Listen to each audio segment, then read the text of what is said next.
নমস্কার, raise of light YouTube চ্যানেলে আপনাদের স্বাগত। আজ শুনছেন সুনীল গঙ্গোপাধ্যায়ের লেখা কাকাবাবুর রহস্য উপন্যাস আগুন পাখির রহস্যের প্রথম পর্ব। গল্প পাঠে আমি সুদীপ্ত। সকালবেলা রেডিও খোলা থাকে। কাকাবাবু দু তিনখানা খবরের কাগজ পড়েন। কাগজ পড়তে পড়তে কখনো রেডিওতে ভালো গান হলে শোনেন কিছুক্ষণ, আবার কাগজ পড়ায় মন দেন। বেলা 9টার আগে তিনি বাইরের কোনো লোকের সঙ্গে দেখা করেন না। কাকাবাবুর মতে সকালবেলা প্রত্যেক মানুষেরই 2-1 ঘন্টা আপন মনে সময় কাটানো উচিত। জেগে ওঠার পরেই কাজের কথা শুরু করা ঠিক নয়। কাকাবাবু ওঠেন বেশ ভোরেই, হাত মুখ ধুয়ে ময়দানে বেড়াতে যান। সেখানে তিনি বোবা সেজে থাকেন। চেনা মানুষজন দেখলেই চলে যান অন্যদিকে। লোকদের সঙ্গে অপ্রয়োজনে এলেবেলে কথা বলার বদলে গুনগুনিয়ে গান করা অনেক ভালো। বাড়ি ফিরে কয়েক কাপ চা পান ও খবরের কাগজ পড়া। রেডিওতে লোকসঙ্গীত আর রবীন্দ্রসঙ্গীত হলে কাগজ সরিয়ে রাখেন, আর বাংলা খবরটাও শুনে নেন কিছুটা। বাংলা কাগজের 3 পাতায় একটা ছোট খবর বেরিয়েছে। রেডিওতে ঠিক সেই খবরটাই শোনাচ্ছে। উত্তরবঙ্গের বনবাজিতপুর গ্রামে আবার একটি রহস্যময় বিমান দেখা গেছে বলে গ্রামবাসীরা দাবি করেছে। মাঝরাত্রিরে বিমানটি ভয়ঙ্কর শব্দ করতে করতে খুব নিচুতে এসে গ্রামের ওপর দিয়ে ঘোরে। গ্রামবাসীরা আতঙ্কিত হয়ে বাড়িঘর ছেড়ে পালিয়ে যায়। পুলিশের পক্ষ থেকে বলা হয়েছে। এই সময় রঘু এসে বলল, কাকাবাবু, আপনার কাছে সেই 2জন ভদ্রলোক আবার এসেছেন। কাকাবাবু টেবিলের ঘড়ির দিকে তাকিয়ে বললেন, এখনো 9টা বাজতে 15 মিনিট বাকি না? রঘু কাচুমুচু মুখ করে বলল, কি করব, ওনারা যে আরো অনেকক্ষণ আগে এসে বসে আছেন। চা খাবেন কিনা জিজ্ঞাসা করলাম, তাও খেতে চাইছেন না, ছটফট করছেন। কাকাবাবু জিজ্ঞেস করলেন, সেই 2 বাবু মানে কোন 2 বাবু? রঘু বলল, কালকেও যারা এসেছিলেন, একজন বৃদ্ধ ধুতি পাঞ্জাবি পরা, আর একজন মাঝারি কোট প্যান্ট। কাকাবাবু বিরক্তভাবে বললেন, আবার এসেছে, জ্বালাতন। সন্তু কোথায়? রঘু বলল, খোকাবাবু তো পড়তে বসেছিল, তারপর জোজোবাবু এসে তাকে ম্যাজিক শেখাচ্ছে। কাকাবাবু বললেন, ম্যাজিক একটু পরে শিখলেও চলবে। সন্তুকে গিয়ে বল ওদের সঙ্গে দেখা করতে। সন্তুই যা বলবার বুঝিয়ে দেবে, আমার এখন সময় নেই। রঘু চলে যাওয়ার পরেও কাকাবাবু ভুরু কুঁচকে রইলেন। এখন প্রায় প্রত্যেক দিন তার কাছে নানা রকম লোক আসে। কারো বাড়ির গয়না চুরি গেছে, কারো বাড়িতে ভূতের উপদ্রব হচ্ছে, কোনো বাড়িতে খুন হয়েছে, কারো বাড়িতে ভূতের উপদ্রব হচ্ছে, কোনো বাড়িতে খুন হয়েছে। সেই সব সমস্যা কাকাবাবুকে সমাধান করে দিতে হবে। কেউ কেউ এজন্য কাকাবাবুকে অনেক টাকাও দিতে চায়। এসব প্রস্তাব শুনলেই কাকাবাবু রেগে যান। তিনি বলেন, আমি ডিটেকটিভও নই, ভূতের ওঝাও নই, ওসব কি আমার কাজ? ওসব তো পুলিশের কাজ। তবু লোকেরা শোনে না, ঝুলোঝুলি করে। কাকাবাবু হাত জোর করে বলেন, মশাই, আমি খোড়া মানুষ, চোর ডাকাতদের পেছনে ছোটাছুটি করার ক্ষমতা আমার আছে। আমি বাড়িতে বসে বই টই পড়ি, শান্তিতে থাকতে চাই, আমায় ক্ষমা করবেন।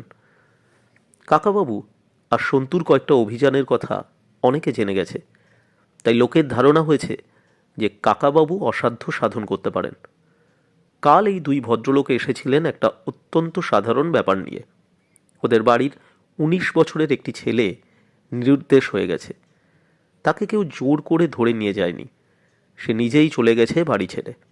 সেই ছেলেকে খুঁজে বের করতে হবে। কাকাবাবুকে ওরা প্রথমেই 25,000 টাকা ফি দিতে চেয়েছিলেন। ছেলেকে পাওয়া গেলে আরও 25,000। কাকাবাবু বলেছিলেন, আপনারা 25 লাখ টাকা দিলেও এ ব্যাপারে আমি মাথা গলাতে রাজি নই। একটা কলেজে পড়া 19 বছরের ছেলে, তার নিজস্ব ভালো মন্দ বোঝার জ্ঞান নেই।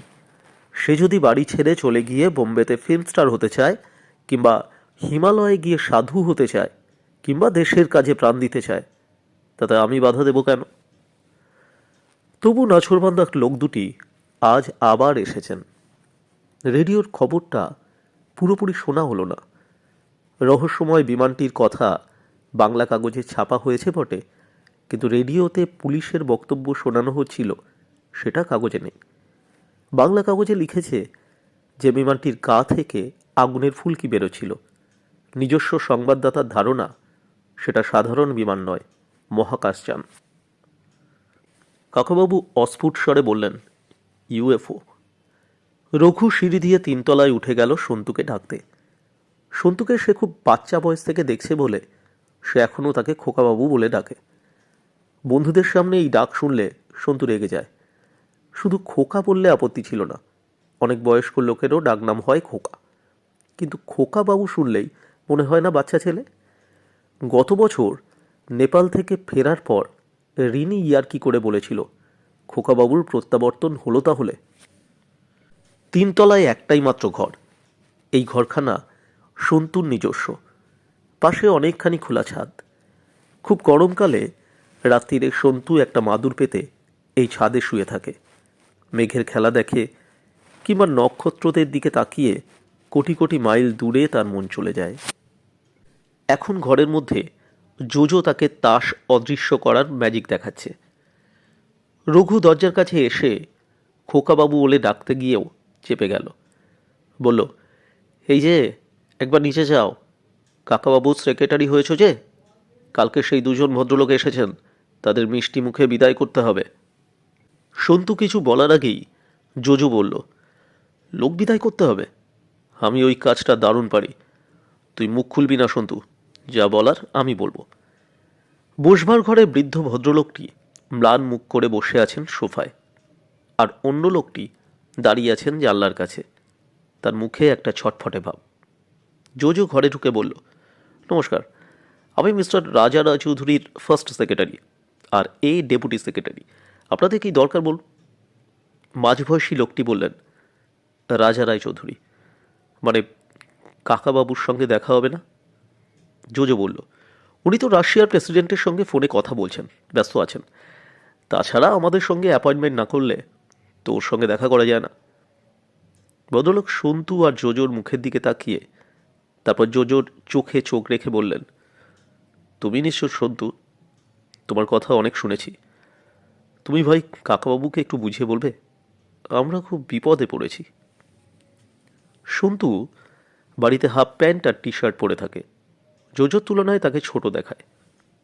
তাছাড়া এমনিতেও সে শান্তশিষ্ট আর লাজুক ধরনের। জোজোর চেহারা সুন্দর, সে পরে আছে ফুল প্যান্ট, ফুল শার্ট, মাথার চুল ওল্টানো, আর কথা বলে চোখে মুখে। সন্তু যে কতটা সাহসী আর জোজো যে কতটা ভীতু তা ওদের চেহারা দেখে বুঝবার উপায় নেই। জোজো সন্তু সেজে বলল, হ্যাঁ, আপনাদের কেসটা কি বলুন। ভদ্রলোক বললেন, ইনি আমার দাদা বীরমোহন দত্ত, আর আমার নাম রামমোহন দত্ত। কলেজ স্ট্রিটে আমাদের কাগজের দোকান। আমার দাদার 7 মেয়ে, একটিও ছেলে নেই। আমার 3 মেয়ের পরে একটি মাত্র ছেলে, 19 বছর বয়স, প্রেসিডেন্সি কলেজে পড়ে। 3 দিন আগে সে তার মায়ের সঙ্গে রাগারাগি করে বাড়ি ছেড়ে চলে গেছে। টাকা পয়সা নিয়ে যায়নি, কিছু নিয়ে যায়নি। সে কোথায় আছে, কী অবস্থায় আছে, ভেবে ভেবে আমরা মরে যাচ্ছি। তুমি ভাই কাকাবাবুকে বলো। জোজো বলল, ছেলেটি কি নাম? রামমোহন দত্ত বললেন, তপন, তপন মোহন দত্ত। জোজো এবার হাত বাড়িয়ে জিজ্ঞেস করল, ছবি ছবি এনেছেন? রামমোহন দত্ত বললেন, হ্যাঁ হ্যাঁ এনেছি, কালার ব্ল্যাক অ্যান্ড হোয়াইট 4খানা ছবি, এই যে। সন্তু ও উকি মেরে ছবিগুলো দেখল। বেশ ভালোই দেখতে ছেলেটিকে, রোগা পাতলা, বড় বড় চোখ, থুতনিতে একটি আঁচিল। একটা ছবিতে তার হাতে একখানা ক্রিকেট ব্যাট। রামমোহন দত্ত বললেন, তাহলে কি 25,000 টাকার চেকটা? জোজো পকেট থেকে একটা নোটবুক বের করে বলল, 17 থেকে 25 তারিখ নেপাল, তারপর জয়পুরের মহারাজার 24খানা হিরে, মানস সরোবরের 3টে চোখওয়ালা অদ্ভুত প্রাণী, প্রেসিডেন্ট অফ ইন্ডিয়ার ফাইল চুরি, এর মধ্যে আবার মস্কো যেতে হবে 2বার। কী করে যে এত ম্যানেজ করবেন? হ্যাঁ, আপনাদের কেসটা মিস্টার রাজা রায়চৌধুরী নিতে পারে 2 মাস 17 দিন পর। রামমোহন দত্ত বললেন, হ্যাঁ। জোজো বলল, তার আগে উনি সময় দিতে পারবেন না। রামমোহন দত্ত বললেন, অতদিন ছেলেটা নিরুদ্দেশ হয়ে থাকবে? খাবে কি? ওর মাও কিছু খাচ্ছেন না এই 3 দিন। তুমি ভাই প্লিজ কাকাবাবুকে বলে ব্যবস্থা করো, যাতে আমাদের কেসটা আগে নেন। জোজো ভুরু তুলে বলল, আপনাদের জন্য কাকাবাবু নেপালের মহারাজা, জয়পুরের মহারাজা, ইন্ডিয়ার প্রেসিডেন্টের কাছে মিথ্যে কথা বলবেন? 2 মাস 17 দিন পর্যন্ত আপনারা যদি অপেক্ষা করতে না পারেন।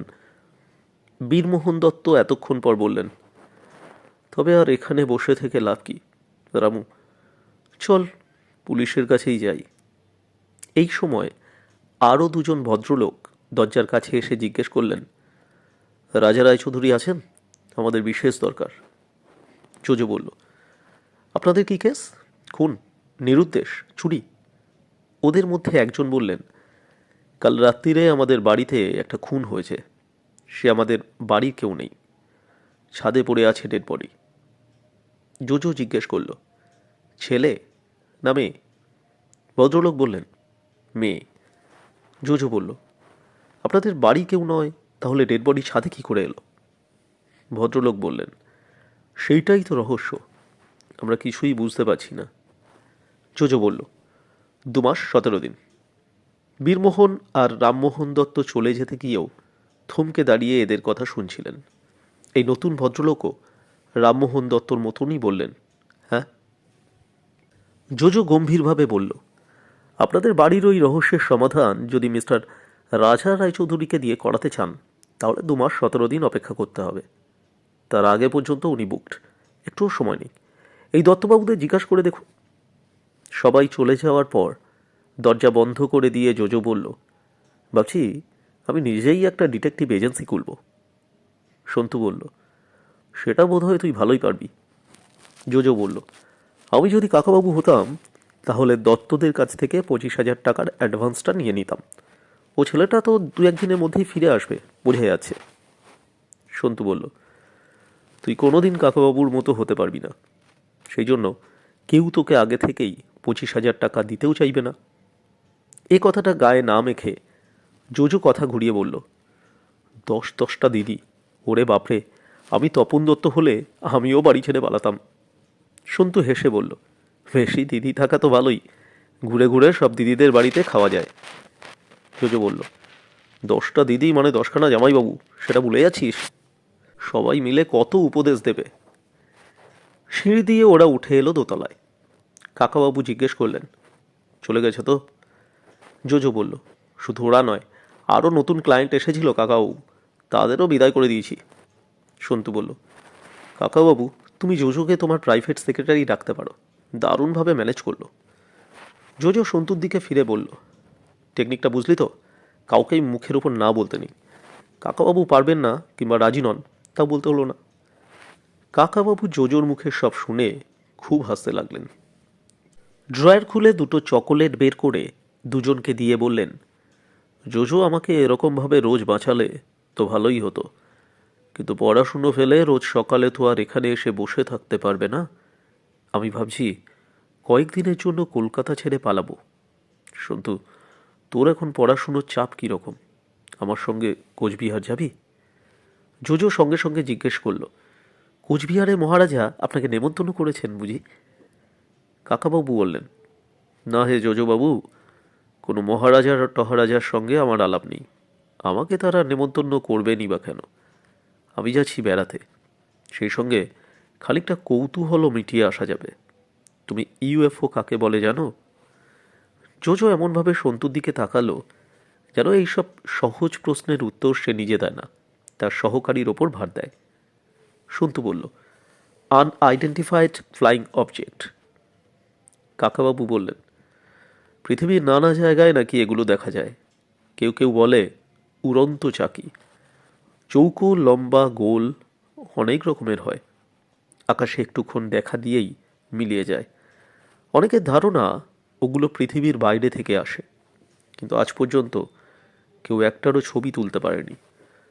ওরকম যে সত্যি কিছু আছে তার কোনো নিশ্চিত প্রমাণও পাওয়া যায়নি, অথচ প্রায়ই শোনা যায় কোচবিহার জেলার বনবাজিতপুর নামে একটা গ্রামে নাকি সেই রকম একটা ইউএফও দেখা যাচ্ছে মাঝে মাঝে।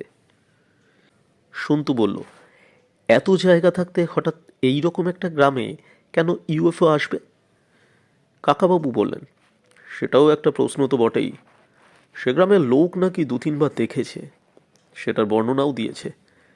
সে কথা ছাপা হয়েছে খবরের কাগজে, রেডিওতেও বলেছে। সুতরাং এত কাছাকাছি যখন ব্যাপার, তখন চক্ষুকর্ণের বিবাদ ভঞ্জন করে এলেই তো হয়। তাহলে কিন্তু আজই যেতে হবে, দেরি করার কোনো মানে হয় না। বৌদির মত আছে কিনা জিজ্ঞেস কর। মা স্নান করতে গেছেন।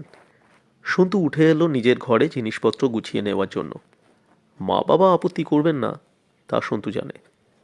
জোজো তার সঙ্গে এসে নিচু গলায় বলল, কাকাবাবু কীরকম মানুষ রে সন্তু? 25,000 টাকা নিয়ে লোকে সাধাসাধি করছে সামান্য একটা কেস সলভ করার জন্য। সেটা না নিয়ে উনি নিজের পয়সা খরচা করে চলেন উড়ন্ত চাকি দেখতে কোচবিহার। সন্তু বলল, একটু আগেই তো বললাম তুই জীবনেও কাকাবাবুর মতন হতে পারবি না, তাই এসবের মর্মও বুঝবি না। জোজো বলল, কোচবিহার এমন কিছু বেড়াবার মতন জায়গা নয়, আর উড়ন্ত চাকি ফাঁকি দেখবারই বা কী আছে? সন্তু কোনো উত্তর দিল না। জোজো বলল, সরি সন্তু, এবারে আমি তোদের সঙ্গে যেতে পারছি না। জাপানের সম্রাট বাবাকে নেমন্তন্ন করেছেন, আমাকেও যেতে বলেছেন বিশেষ করে। কালই আমরা জাপান রওনা হচ্ছি। টোকিওতে হোটেল বুক করা হয়ে গেছে। সন্তু এবার হাসি মুখে তাকালো। জোজোকে সঙ্গে নেওয়ার কথা কাকাবাবু একবারও বলেননি, তাই জোজোর অভিমান হয়েছে। সন্তু বলল, তোর পায়ে ধরে সাতলেও যাবি না? জোজো বলল, জাপানের সম্রাটের বোনের বিয়ে, বাবাকে দিয়ে কোষ্ঠী পরীক্ষা করাবেন, আমাদের না গেলে চলবে কি করে? সন্তু বলল, তা অবশ্য ঠিক। জাপানের রাজবাড়ির নেমন্তন্ন ফেলে কি কোচবিহার যাওয়া যায়? ফিরে এসে তোর কাছে জাপানের গল্প শুনব। জোজো বলল, তুই ক্যামেরা নিয়ে যাচ্ছিস তো? যদি উড়ন্ত চাকির ছবি তুলে আনতে পারিস, তাহলে তোকে আমি টোড়া টোড়া ফ্লোরা খাওয়াবো। সেটা যে কী জিনিস তার জিজ্ঞেস করতে সাহস পেল না সন্তু। কোচবিহার শহরে প্লেনেও যাওয়া যায়। আগেকার আমলের ডর্নিয়ের প্লেন এতই ছোট যে 17-18 জনের বেশি যাত্রী আঁটে না। প্লেনটার কোথাও ফুটো ফাটা আছে কি না কে জানে। কনকনে ঠান্ডা হাওয়া ঢুকে সন্তুকে একেবারে শীতে কাঁপিয়ে দিল। কাকাবাবুর অবশ্য ভ্রুক্ষেপ নেই, তিনি জানলা দিয়ে তাকিয়ে রইলেন বাইরে। এক সময় হঠাৎ মুখ ফিরিয়ে জিজ্ঞেস করলেন, বলতো সন্তু, এই লাইন দুটো কোন কবিতায় আছে? নম নম নম সুন্দরী মম, জননী জন্মভূমি, গঙ্গার তীর স্নিগ্ধ সমীর, জীবন জুড়ালে তুমি। সন্তু থতমত খেয়ে গেল। লাইন দুটো তার মুখস্থ, রবীন্দ্রনাথের লেখা, তাও জানে। রচনা লেখার সময় এই লাইন দুটো কোটেশন হিসাবেও ব্যবহার করেছে, কিন্তু কোন কবিতার লাইন তা তো মনে পড়ছে না। কাকাবাবু বললেন, পারবি না? বাবু কহিলেন, বুঝেছ উপেন, এই জমি লইব কিনে। এটা কোন কবিতায় আছে?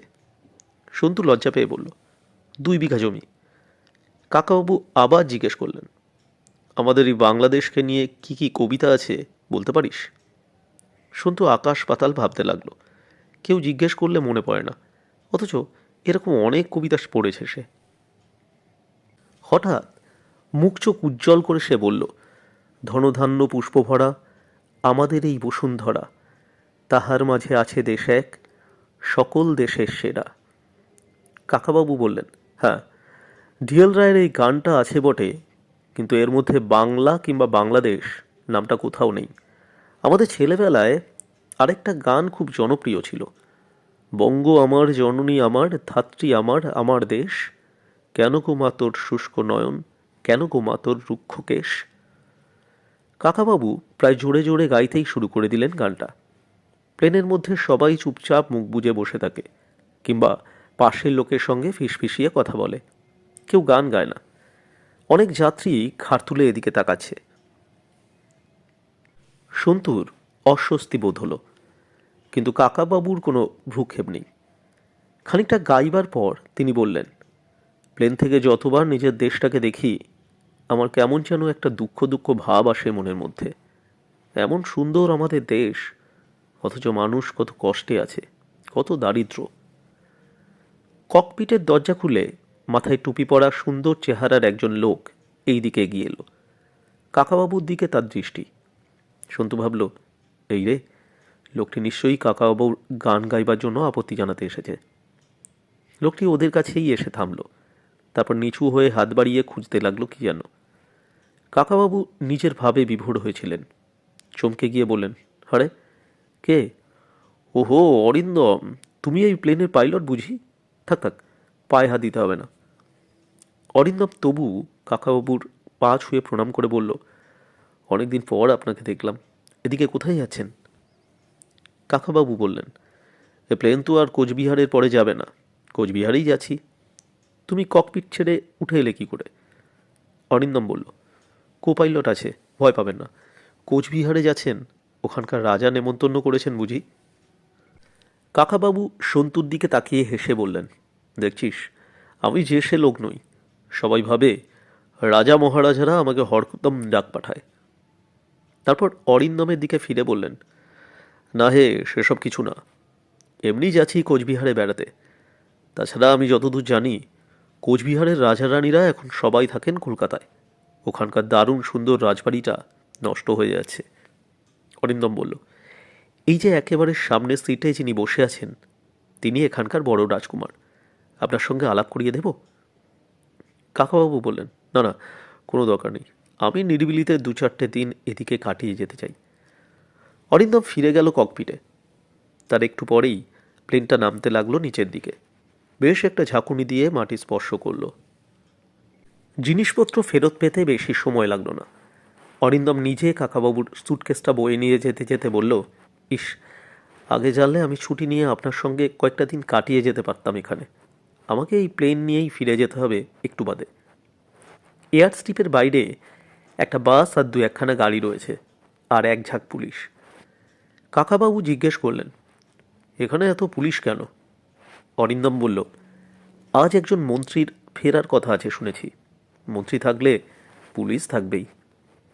একটা জিপ গাড়ির বনেটে হেলান দিয়ে দাঁড়িয়ে আছে একজন পুলিশ অফিসার। কপালের উপর একটা হাত রেখে রোদ আড়াল করেছে। হাতখানা সরিয়ে সে সোজা হয়ে দাঁড়ালো। বিস্ময়ের সঙ্গে বলে উঠল, মিস্টার রায়চৌধুরী। কাকাবাবু ঠিক চিনতে পারলেন না। লোকটির দিকে হাত তুলে নমস্কার করলেন। লোকটি সন্তুকে জিজ্ঞেস করল, আমায় চিনতে পারছো? সেই যে সেবারে তোমরা বজ্রল আমার গুম্ফায় ঢুকে বিপদে পড়েছিলে, আমি তখন ছিলাম দার্জিলিং জেলার এসপি। সেই সময় দেখা হয়েছিল, মনে নেই? এখন কোচবিহারে বদলি হয়ে এসেছি। সন্তু বলল, হ্যাঁ মনে আছে, আপনি তো অনির্বাণ মণ্ডল। অনির্বাণ মণ্ডল বললেন, মিস্টার রায়চৌধুরী, আপনি এসে পড়েছেন, খুব ভালো হয়েছে। এখানে পরপর 2টো রহস্যময় খুন হয়েছে, খুনই ধরা পড়েনি, কাউকে সন্দেহও করা যাচ্ছে না। আপনার কাছ থেকে নিশ্চয়ই সাহায্য পাওয়া যাবে। কাকাবাবু বললেন, না না, ওসব খুনটুনের মধ্যে আমি নেই। রক্তারক্তির কথা শুনলেই আমার গা গুলোয়। আমি আর সন্তু এখানে বেড়াতে এসেছি। মিস্টার মণ্ডল, আপনি সেবারে শেষ দিকে আমাদের অনেক সাহায্য করেছিলেন, সেজন্য ধন্যবাদ। অনির্বাণ মণ্ডল বললেন, আমাকে মিস্টার মণ্ডল আর আপনি বলছেন কেন? শুধু অনির্বাণ বলে ডাকবেন। আমি আপনার ভক্ত।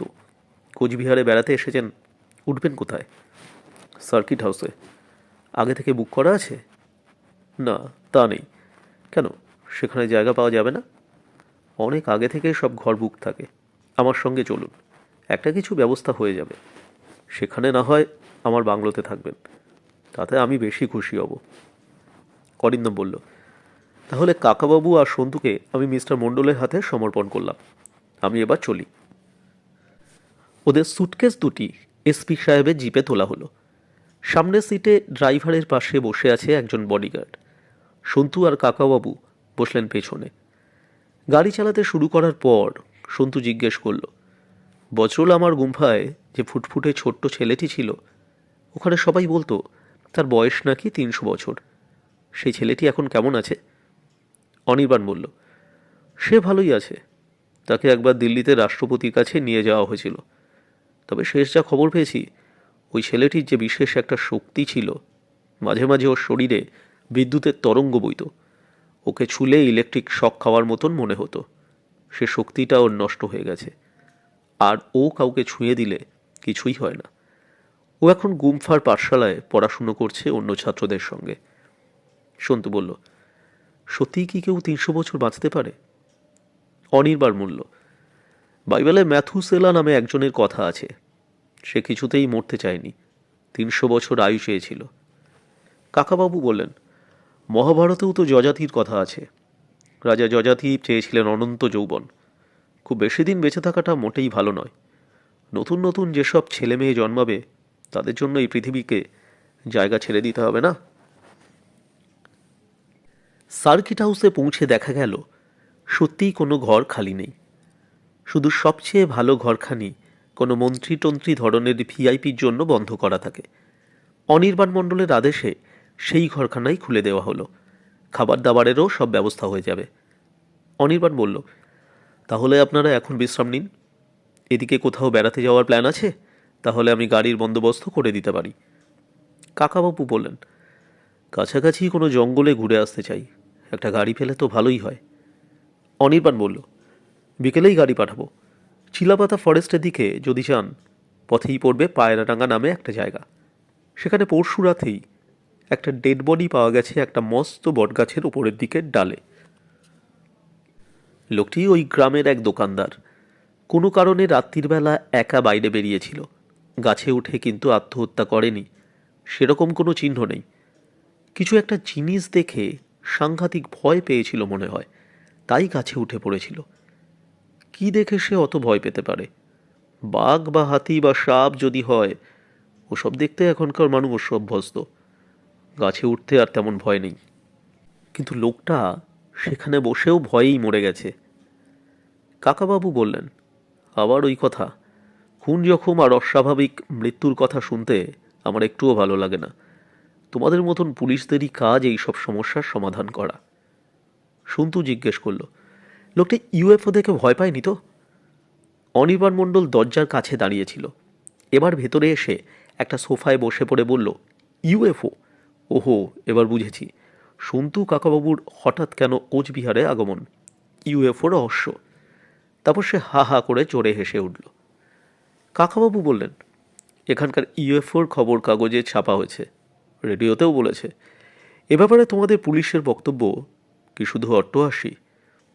অনির্বাণ বলল, না কাকাবাবু, সত্যিকারের ইউএফও দেখা গেলে তো আমিই ছবি তুলতাম। জানেনই তো, গ্রামের লোক একটা কিছু হুজুক পেলেই মেতে ওঠে, তিলকে তাল করে। ওটা একটা আর্মির হেলিকপ্টার, আমি নিজে খোঁজখবর নিয়ে জেনেছি। কাকাবাবু জিজ্ঞেস করলেন, বনবাজিতপুরের মতন একটা নগণ্য গ্রামে আর্মির হেলিকপ্টার প্রায়ই মাঝরাত্রিরে এসে চক্কর দেয় কেন? অনির্বাণ বলল, ওই হেলিকপ্টার চালায় কর্নেল সমর চৌধুরী। আপনার সঙ্গে আলাপ করিয়ে দেব, বেশ মজার মানুষ, অনেক ব্যাপারে উৎসাহ আছে। টবি দত্তর বাড়িতে নীল আলোটা কেন জ্বলে সেটা উনি দেখতে চান। কাকাবাবু বললেন, টবি দত্তটাই বা কে? আর নীল আলোর ব্যাপারটা কথা তো কিছু কাগজে লেখেনি। অনির্বাণ বলল, আসল কথাটাই তো লেখেনি। টবি দত্তকে নিয়েই যত কৌতূহলের সৃষ্টি। টবি দত্তের অন্য একটা নাম আছে নিশ্চয়ই, কিন্তু সবাই টবি দত্ত বলেই জানে। এই টবি দত্তর বয়স হবে 50-52, বেশ লম্বা শক্ত চেহারার মানুষ। এককালে এই টবি দত্তর বাড়ি ছিল দিনহাটায়, সেখানকার স্কুলে পড়তো। সাধারণ গরিবের ছেলে, ক্লাস 9-এ পড়তে পড়তে হঠাৎ সে একদিন উধাও হয়ে যায়, নিরুদ্দেশ।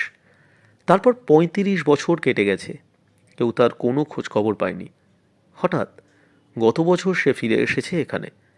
এর মধ্যে তার বাবা মা মারা গেছেন, আত্মীয় স্বজনও কেউ নেই। টবি দত্ত এখন দারুণ বড়লোক, বিদেশের কোনো জায়গা থেকে অনেক টাকা রোজগার করেছে। সন্তু বলল, এনারাই?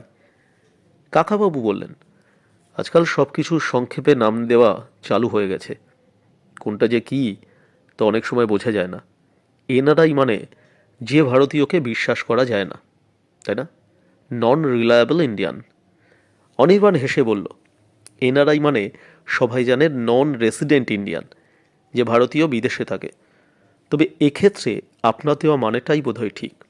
টবি দত্তর রকম সকম কিছুই বোঝা যায় না, পুলিশকেও সে নাজেহাল করে দিতে পারে। কাকাবাবু জিজ্ঞেস করলেন, পুলিশের সঙ্গে তার কী সম্পর্ক? সে কোনো অপরাধ টপরাধ করেছেন নাকি? অনির্বাণ বলল, না, সেরকম কিছু করেনি। টবি দত্ত অনেক টাকা খরচ করে বনবাজিতপুর গ্রামে মস্ত বড় একটা বাড়ি বানিয়েছে। বাড়িটা প্রায় দুর্গের মতন, বাইরে থেকে কিছুই দেখা যায় না। কাকাবাবু বললেন, লোকে ইচ্ছে মতন বাড়ি বানাবে, তাতে পুলিশের কি বলার আছে? অনির্বাণ বলল, একটা অতি সাধারণ গ্রামে অত বড় একটা বাড়ি বানাবার কোনো মানে হয়? সে বাড়িতে সে একা থাকে, গ্রামের কোনো লোকের সঙ্গে সে মেশে না, কাউকে সেই বাড়ির মধ্যে ঢুকতে দেয় না। এতে কৌতূহল তো হবেই। দিনহাটার সুনীল গোপ্পী নামে একজন লোক ওই টবি দত্তর সঙ্গে স্কুলে এক ক্লাসে পড়তো। সেই সুনীল গোপী একদিন রাস্তায় টবি দত্তকে দেখে জিজ্ঞেস করেছিল, কী রে টবি, এতদিন কোথায় ছিলি? টবি দত্ত তার দিকে কটমট করে তাকিয়ে বলেছিল, কে আপনি? আপনাকে আমি মোটেই চিনি না। আমার ডাকনাম ধরে ডাকার অধিকার আপনাকে কে দিয়েছে? কাকাবাবু বললেন, এতে বোঝা যাচ্ছে লোকটির স্বভাব রুক্ষ ধরনের। তাহলেও তো পুলিশের মাথা গলাবার কোনো কারণ নেই। অনির্বাণ বলল, সেটাও মেনে নিচ্ছি। আমি এমনই সাধারণ ভদ্রতার সঙ্গে ওর সঙ্গে একদিন কথা বলতে গিয়েছিলাম, আমাকেও পাত্তা দেয়নি। তবু পুলিশের মাথা গলাবার একটা কারণ আছে। টবি দত্তর বাড়িতে মাঝে মাঝে রাত্রির বেলা একটা অদ্ভুত নীল রঙের আলো জ্বলে। কাকাবাবু জিজ্ঞেস করলেন, অদ্ভুত নীল আলো, ব্যাপারটা কি? অনির্বাণ বলল, আলোটা জ্বলে ওপরের দিকে, আকাশের দিকে, দারুণ জোর আলো। দূর থেকে দেখলে মনে হয় একটা নীল আলোর শিখা মেঘ টেক ফুঁড়ে একেবারে মহাশূন্যে চলে গেছে। এমন তীব্র আলো কি করে জ্বালে তা কে জানে। কাকাবাবু খানিকটা অন্যমনস্ক হয়ে গিয়ে বললেন, কি করে জ্বালে এবং কেন জ্বালে? আকাশে আলো দেবার দায়িত্ব তাকে কে দিয়েছে? অনির্বাণ বলল, ঠিক এই প্রশ্নগুলো আমার মাথাতেও এসেছিল। সেই জন্য আমি দ্বিতীয়বার টবি দত্তর সঙ্গে দেখা করতে গেলাম ওর বাড়িতে। দরজা খুলেই আমাকে কি বলল জানেন? একটু থেমে সারা মুখে হাসি ফুটিয়ে অনির্বাণ আবার বলল, টবি দত্ত আমাকে দেখেই বলল, গেট আউট। সন্তু হেসে ফেলল। কাকাবাবু বললেন, লোকটার সাহস আছে, স্বীকার করতেই হবে। তুমি এই জেলার পুলিশের বড় কর্তা, তোমাকে গ্রাহ্যই করলো না? অনির্বাণ বলল, আমারও হাসি পেয়ে গিয়েছিল। আমার মুখের উপর কেউ এরকম চোটপাট করে না। আমি বললাম, মশাই রেগে যাচ্ছেন কেন? আপনার কাছে এমনি দু একটা ব্যাপার জানতে এসেছি। তাতে সে বলল, আপনার সঙ্গে কথা বলে সময় নষ্ট করতে আমি রাজি নই। তারপরেও আমি নরম করে বললাম, আপনার ছাদে একটা জোর আলো জ্বলে, ওই আলোটা একবার দেখে যেতে চাই। তাতে সে বলল, আমার ছাদে আমি যেমন ইচ্ছা আলো জ্বালাবো, তাতে আপনার কি? যাকে তাকে আমি বাড়ির মধ্যে ঢুকতে দেবই বা কেন? এই বলে সে আমার মুখের ওপর দরজা বন্ধ করে দিল। কাকাবাবু বললেন, লোকটি বেআইনি কিছু বলেনি। যে কেউ ইচ্ছে করলেই বাড়ির ছাদে আলো জ্বালতে পারে। সে আলো নীল হবে না লাল হবে, টিমটিম করে জ্বলবে, কিংবা কতখানি জোরালো হবে, তা নিয়ে কোনো আইন নেই। অনির্বাণ বলল, আমার সঙ্গে আরও দুজন পুলিশ অফিসার ছিল। তারা তো আমাকে এরকম অপমানিত হতে দেখে রাগে ফুঁসছিল। একজন তো রিভলভার বের করে প্রায় গুলি করতে যায় আর কি। আমি তাকে থামালাম। টবি দত্ত লোকটা আইন জানে। সার্চ ওয়ারেন্ট ছাড়া আমি তার বাড়ির মধ্যে ঢুকতে পারবো না। সে কোনো বেআইনি কাজ না করলে সার্চ ওয়ারেন্ট বের করবো কী করে? কাকাবাবু বললেন, তোমরা মুখ চুন করে ফিরে এলে। অনির্বাণ বলল, তাছাড়া আর উপায় কি বলুন? টবি দত্তর উপর নজর রাখার জন্য আমি লোক লাগিয়েছি। তারপর একটা পার্টিতে আমার কাছ থেকে সেই ঘটনা শুনে কর্নেল সমর চৌধুরীর কৌতূহল জাগল। জানেনই তো, আমাদের এখানে কাছাকাছি আর্মির একটা বড় বেস আছে। সমর চৌধুরী চুপি চুপি হেলিকপ্টার নিয়ে টবি দত্তর বাড়ির ওপর ঘুরপাক খেয়ে এসেছেন কয়েকবার। কিছুই দেখতে পাননি। হেলিকপ্টারটা কাছাকাছি এলেই আলোটা নিভে যায়। তারপর মিশমিশে অন্ধকার, দেখা যায় না কিছুই। গ্রামের লোক টবি দত্তর বাড়ির আলোটা নিয়ে বিশেষ মাথা ঘামায় না, কিন্তু রাত্রির বেলা ওই হেলিকপ্টারটা দেখলেই ভয় পেয়ে ছোটাছুটি শুরু করে। কাকাবাবু বললেন, আর এখানে ইউএফও ভেজাল বলে প্রমাণিত হলো। ওরে সন্তু, আমাদের আর ইউএফও দেখা হলো না, তবে টবি দত্তর বাড়ির নীল আলোটা একবার দেখা যেতে পারে। কি বল? অনির্বাণ বলল, আমি আপনাদের সঙ্গে করে নিয়ে যাব সেখানে। বিকেলবেলা কাকাবাবু সন্তুকে কোচবিহার শহরটা ঘুরিয়ে দেখালেন। এককালে শহরটি যে বেশ সুন্দর ছিল তা এখনও বোঝা যায়। সোজা টানা টানা রাস্তা, মাঝে মাঝে একটা দিঘি। পুরনো আমলের কিছু কিছু বাড়ি দেখলে রাজা রানীদের আমলের কথা মনে পড়ে। আর রাজবাড়িটা তো রূপকথার রাজাদের বাড়ির মতন। একটু দূরে দাঁড়িয়ে সন্তুর মনে হলো যেন একপাল হাতির পিঠে চড়ে চলেছেন রাজার পাত্রমিত্র। একেবারে প্রথম হাতির ওপর বসে আছেন মহারাজ, মাথায় সোনার মুকুট, তার কোমরে তলোয়ারের খাপে হিরে বসানো। পদাতিকরা কারা না কারা আর ভেঁপু বাজাচ্ছে। ইস, সন্তু কেন সেই যুগে জন্মালো না? সন্ধেবেলা সার্কিট হাউসে ফেরার পথে কাকাবাবু বললেন, দেখ সন্তু, ওকে একটু দূরে দূরে রাখতে হবে। সর্বক্ষণ একজন পুলিশের কর্তা সঙ্গে থাকলে সাধারণ মানুষের সঙ্গে মেলামেশা করা যায় না। পরদিন সকালে কাকাবাবুর সঙ্গে টেলিফোনে কথা হওয়ার পর অনির্বাণ নিয়ে এলো চিপের বদলে একটা সাদা রঙের গাড়ি। সে নিজেও পুলিশের পোশাক পরেনি, বডিগার্ডও আনেনি সঙ্গে, যেন সে ছুটি নিয়ে বেড়াতে যাচ্ছে। বনবাজিতপুর গ্রামটার নাম কোনো ম্যাপে না থাকলেও জায়গাটা হেলাফেলা করার মতন নয়। জঙ্গলের ধারে বেশ পুরনো একটি গ্রাম। অনেক পাকা বাড়ি আছে, তার মধ্যে কয়েকটি একেবারে ভাঙা। একসময় কিছু অবস্থাপন্ন লোকের বাস ছিল এখানে। রাস্তা টাস্তা যথেষ্ট পরিষ্কার। একটা স্কুল আছে। গ্রামের কাছে পৌঁছে অনির্বাণ বলল, এখানকার স্কুলের হেডমাস্টারের সঙ্গে আমার পরিচয় আছে, চলুন আগে তার কাছে যাই, অনেক কিছু শোনা যাবে। আর ছুটির দিন, বাড়িতেও পাওয়া যাবে তাকে। হেডমাস্টারের নাম অমিয়ভূষণ দাস। তার বাড়িটি কাঠের তৈরি, দোতলা, সামনে ফুলের বাগান। পুলিশের বড় কর্তাকে দেখে তিনি একেবারে বিগলিত হয়ে গেলেন। কাকাবাবু আর সন্তুর নাম উনি আগে কখনো শোনেননি, ওদের বিষয়ে কিছু জানেন না। দোতলার ওপর অর্ধেকটা চাঁদের মতন বারান্দা। সেখানে নিয়ে গিয়ে তিনি বসালেন অতিথিদের। বারান্দায় অনেক বেতের চেয়ার ছড়ানো, মাঝখানে একটা শ্বেত পাথরের টেবিল। তার পায়াগুলো দেখে সন্তু চমকে উঠল। সেগুলো সব আসল হাতির পা।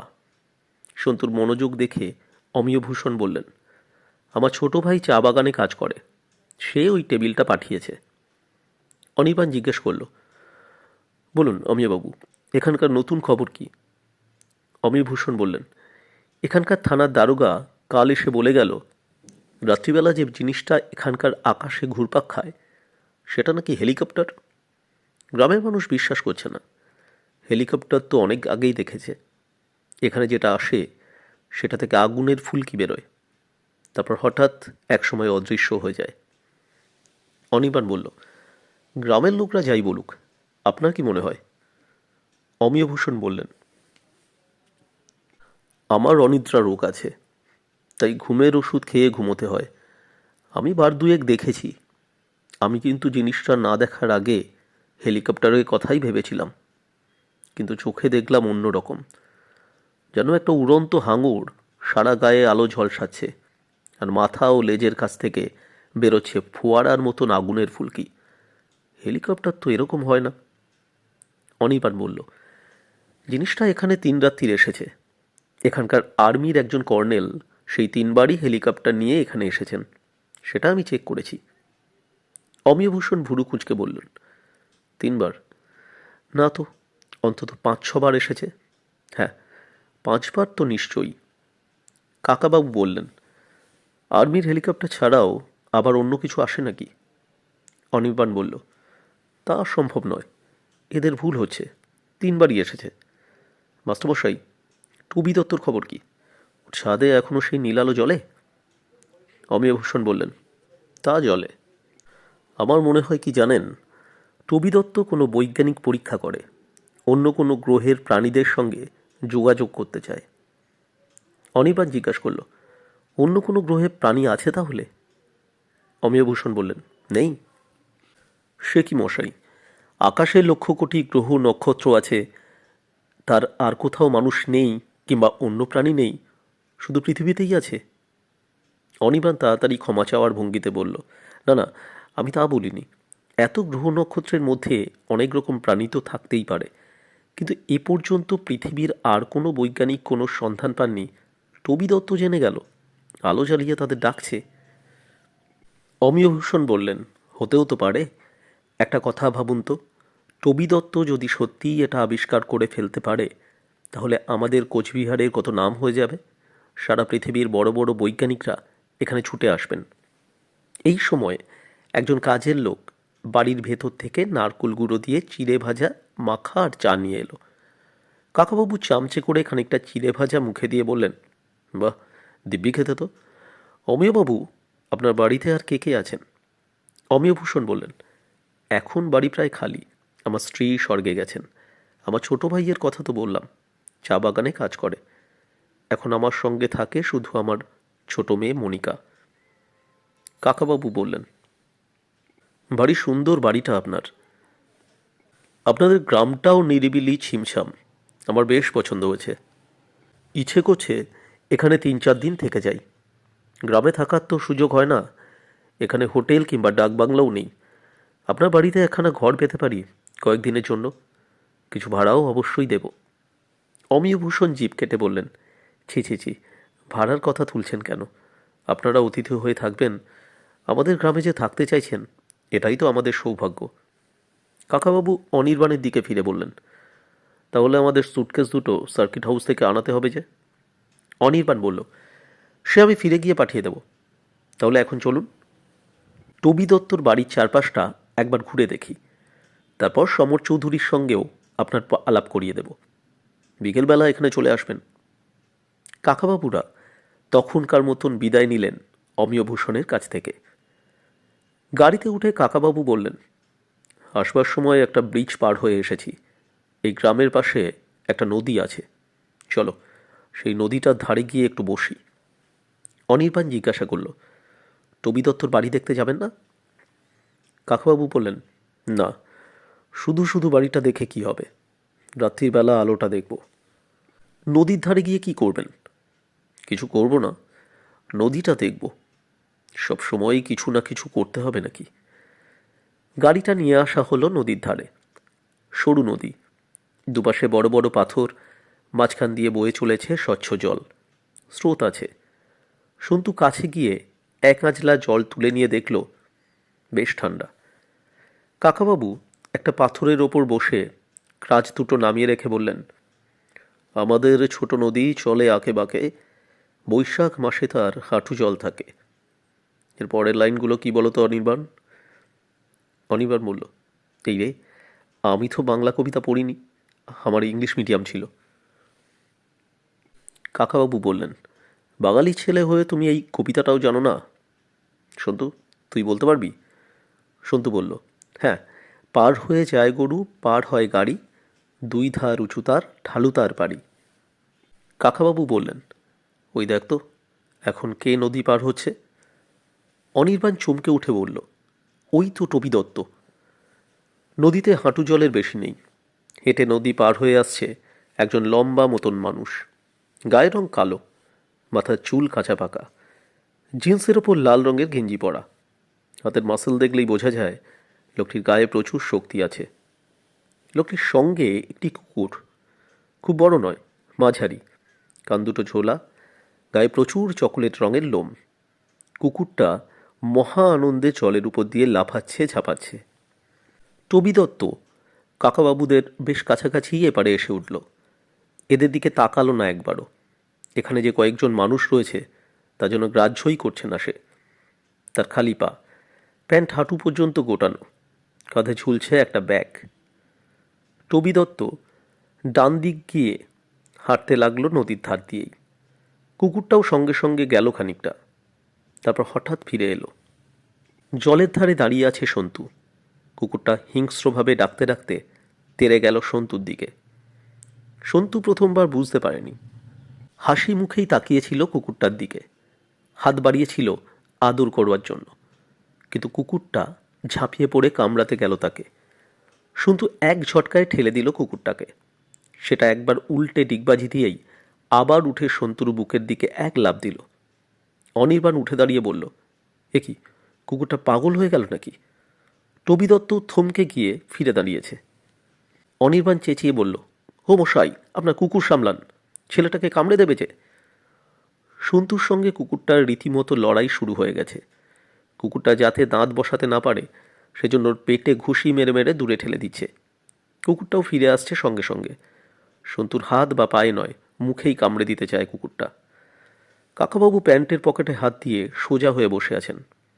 একবার টবি দত্তর সঙ্গে তার চোখাচোখি হলো। কি অসম্ভব ঠান্ডা স্থির সেই দৃষ্টি, চোখের যেন পলক পড়ে না। টবি দত্ত দুবার শীষ দিল, তারপর ডাকল, ডন ডন কাম হিয়ার। কুকুরটা তাতে ভ্রুক্ষেপও করল না। অনিবার একটা বড় পাথর তুলে নিয়েও ছুঁড়ে মারতে ভয় পাচ্ছে, যদি সন্তুর মাথায় লাগে। সন্তু একবার হোঁচট খেয়ে পড়ে গিয়ে জলের মধ্যে হ্যাঁচড় প্যাঁচড় করে সরে যাওয়ার চেষ্টা করলো। কুকুরটা এক লাফে উঠে পড়েছে সন্তুর ঘাড়ে। সঙ্গে সঙ্গে পরপর দুবার গুলির শব্দ হলো। কুকুরটা ছিটকে পড়ে গেল বেশ খানিকটা দূরে। অনির্বাণ ঘুরে দেখল টবির দিকে, কিন্তু গুলি সে করেনি। কাকাবাবুর হাতে রিভলভার, তার নিশানা অব্যর্থ। কাকাবাবু খানিকটা আফসোসের সুরে বললেন, কুকুর মারতে আমার খুব খারাপ লাগে, কিন্তু পাগল হয়ে গেলে না মেরে তো উপায় নেই। টবি দত্ত নদীতে নেমে গিয়ে মৃত কুকুরটাকে তুলে নিয়ে এলো দুহাতে। কাকাবাবুর সামনে এসে দাঁড়ালো। অনির্বাণ কিছু বলতে যাচ্ছিল, তার আগেই সেই কাকাবাবুর দিকে তাকিয়ে গম্ভীর গলায় বলল, আপনি ঠিক কাজই করেছেন। 2-3 দিন ধরে আমার এই কুকুরটা অদ্ভুত ব্যবহার করছিল। সম্ভবত কেউ ওকে বিষ খাইয়েছে। ছেলেটিকে কামড়ে দিলে খুব খারাপ হতো। আমার কুকুর আগে কখনো কাউকে এইভাবে কামড়াতে যেত না। কাকাবাবু বললেন, এত সুন্দর দেখতে কুকুরটা, আমি খুব দুঃখিত। টবি দত্ত আর কোনো কথা না বলে সেই মরা কুকুর কোলে নিয়ে চলে গেল। সন্তু উঠে এসেছে জেল থেকে। কাকাবাবু বললেন, দাঁত টাত বসাতে পারিনি তো? শরীরের কোথাও রক্ত বেরিয়েছে? সন্তু বলল, না, সেসব হয়নি। অনির্বাণ বলল, তবু একবার ডাক্তার দেখানো দরকার। পাগলা কুকুরের জিভে লালা লাগলেও মহাবিপদ হতে পারে। সন্তু, তোমাকে ইঞ্জেকশন নিতে হবে 14টা। কাকাবাবু বললেন, আজকাল 4টে নিলেও চলে। একজন ডাক্তারের পরামর্শ নেওয়াই উচিত। কী ঝামেলা বলো তো, এমন চমৎকার নদীর ধারে বসে আছি, এমন সময় একটা পাগলা কুকুর এসে উপদ্রব শুরু করলো। শুধু জামা প্যান্ট সব জলে ভিজে গেছে। সে মুখে আর গায়ে হাত বুলিয়ে দেখছে কোথাও কুকুরটা আঁচড়ে দিয়েছে কিনা। অনির্বাণ বলল, আমি তো দারুণ ভয় পেয়ে গিয়েছিলাম। কুকুরটা যদি সন্তুকে কামড়ে শেষ করে দিত। টবি দত্ত একটা পাগলা কুকুর সঙ্গে নিয়ে ঘুরছে। কাকাবাবু বললেন, এই ব্যাপারে অন্তত আমি ওকে দোষ দিতে পারি না। পাগলা কুকুর তো মনিপকেও কামড়ে দেয়। ও নিশ্চয়ই জানতো না কুকুরটা সত্যি পাগল হয়ে গেছে। ওর ধারণা কুকুরটাকে কেউ বিষ খাইয়েছে। অনির্বাণ বলল, ওর কুকুরকে কে বিষ খাওয়াবে? কাকাবাবু বললেন, তা আমি কি করে জানবো? যাই হোক, চলো আগে কোনো ডাক্তারের কাছে যাই। কোচবিহার শহরের দিকে না গিয়ে গাড়ি ছুটল অন্যদিকে। হাইওয়ের পাশেই এক জায়গায় সেনাবাহিনীর বিশাল ছাউনি। সেখানে ওদের নিজস্ব পোস্ট অফিস, হাসপাতাল সব আছে। সেই হাসপাতালের ডাক্তার শৈবাল দাশগুপ্তের সঙ্গে অনির্বাণের অনেক দিনের চেনা। হাসপাতালে না গিয়ে শৈবাল দাশগুপ্তের বাড়িতে যাওয়া হলো। সেখানে গিয়ে শোনা গেল তিনি জলপাইগুড়ি শহরে গেছেন, একটু পরেই ফিরবেন। শৈবাল দাশগুপ্তের স্ত্রী মালবিকাও ডাক্তার, তিনি বাড়িতেই রয়েছেন। খবর পেয়ে তিনি এসে সন্তুকে পরীক্ষা করলেন ভালো করে। তারপর বললেন, দেখুন, যতদূর মনে হচ্ছে ছেলেটির কোনো বিপদ হবে না, ইঞ্জেকশনের দরকার নেই। তবে আমি তো এই রোগের চিকিৎসা করি না, উনি এসে আরেকবার দেখবেন। আপনারা বসুন না। অনির্বাণ বলল, কর্নেল সমর চৌধুরীকে একবার খবর দেওয়া দরকার। আপনার বাড়ি থেকে টেলিফোন করা যায় না? মালবিকা বললেন, হ্যাঁ, কেন যাবে না, আপনিই ফোন করুন। এর মধ্যেই এসে বললেন ডাক্তার শৈবাল দাশগুপ্ত। ফর্সা, পাতলা চেহারা, হাসি খুশি মানুষ। সব ব্যাপারটা শুনে তিনি সন্তুকে বললেন, জামা খুলে শুয়ে পড়ো, আমি আরেকবার দেখি। তিনি সন্তুকে পরীক্ষা করে দেখতে দেখতেই একটা ফোন এলো। সেই ফোনে কথা বলে এসে তিনি জানালেন, যাক, ভালোই হয়েছে। এই ঘটনাটা বনবাজিতপুরে ঘটেছে তো? সেখানকার টবি দত্ত নামে একজন লোক একটা কুকুরের মাথা কেটে নিয়ে এসে হাসপাতালে জমা দিয়েছেন। কুকুরটা পাগলা হয়েছিল কি না তা পরীক্ষা করে দেখতে চান। হাসপাতাল থেকে আমাকে জানালো। টবি দত্ত ঠিক কাজই করেছেন। কুকুর হঠাৎ পাগল হয়ে গেলে সে বাড়ির প্রত্যেকটি লোকের ইঞ্জেকশন নেওয়া দরকার। কাউকে আদর করে চেটে দিলেও তার জলাতন্ত রোগ হতে পারে। কাকাবাবু বললেন, আপনি যে খুব ভয় দেখাতে শুরু করলেন। ডাক্তার বললেন, না না, সেরকম ভয়ের কিছু নেই। কালকেই কুকুরের মাথাটা টেস্ট করে জানা যাবে। আজ আমি একে অন্য একটা ইঞ্জেকশন দিয়ে দিচ্ছি। এই ডাক্তার দম্পতির এক ছেলে দার্জিলিংয়ে পড়ে, সন্তুরই বয়সী।